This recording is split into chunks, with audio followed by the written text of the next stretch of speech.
Local news for Friday the 20th of October. The Wairarapa Chamber of Commerce has welcomed 2 new board members and a new life member at its AGM on Thursday, held at the Masterton Club. Teresa McClymont and Julie Miller will fill vacancies left by the outgoing Prue Hamill, Brent Gare, Jennifer Taylor and Satendra Singh, with Chair Sean Stafford paying tribute to their efforts over a considerable period of time. Prue Hamill was also awarded life membership.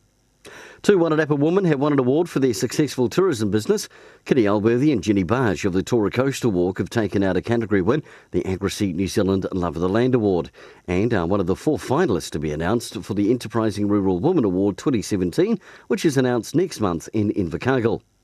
A truck carrying hazardous substances has rolled near Masterton. A fire communications spokesperson says it happened just before midnight on State Highway 2 and the driver wasn't injured.